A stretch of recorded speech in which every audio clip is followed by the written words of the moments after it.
Welcome to InvestorHubX.com. In this video, we're going to break down support and resistance, what they are, why they matter, and how to identify strong levels using a simple framework. Let's get started. So, what is support and resistance? Support and resistance are areas where price has reacted in the past and can potentially react again in the future. Support is where price previously stopped falling. Resistance is where price previously stopped rising.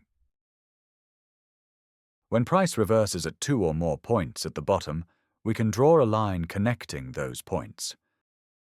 This is called a support level. Similarly, when price reverses at two or more points at the top, we can draw a line connecting those points. This is called a resistance level. These reactions happen because traders made decisions there: buying, selling, taking profit, or exiting positions. Next, why do we draw support and resistance levels? We draw support and resistance levels because when price returns to these areas, possible trade opportunities can appear.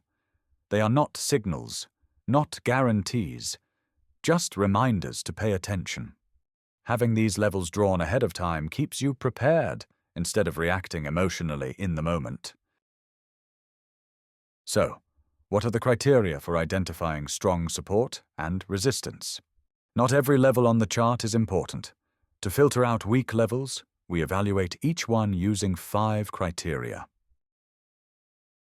The first thing we look for is swing highs and swing lows. These are the highest and lowest points price has reached in recent time, where direction clearly changed. These points represent moments where the market failed to continue. The second criterion is multiple rejections. The more times price rejects an area, the better. Multiple rejections tell us that traders reacted to this level at different points in time. That increases the chance that traders are still watching it. For example, this is an area where price has rejected multiple times before reversing. We can draw a support level here. When price revisits this level, it becomes an area of interest for traders. The next criteria is that the level should be obvious. This is very important. A strong level should be obvious. It should jump out at you within seconds. The more obvious a level is, the more traders are likely watching it. And when many traders are watching the same level, reactions become more likely. If you have to force it, explain it or zoom in excessively. It's probably not a strong level. Next, we look at how price moved away from the level. Strong levels often lead to strong moves, not just small bounces. A drastic move tells us there was an imbalance between buyers and sellers. That imbalance is what creates meaningful support and resistance. The next criteria is previous resistance becomes support. The strongest levels often switch roles. Previous resistance becomes support. Previous support becomes resistance. This shows that the level is deeply respected by the market from both sides. It's a sign of strong market memory.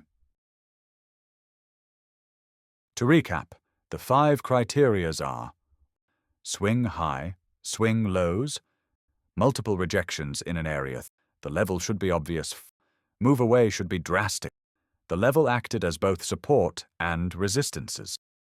You do not need all 5 criteria, but the more criteria a level meets, the stronger the level. To keep things simple, at InvestorHubX we score each level. Each criterion met earns 1 point. Higher score, better level. Support and resistance are not predictions. They are areas where price previously reacted and where we pay attention again. Our job is not to be precise. Our job is to be prepared.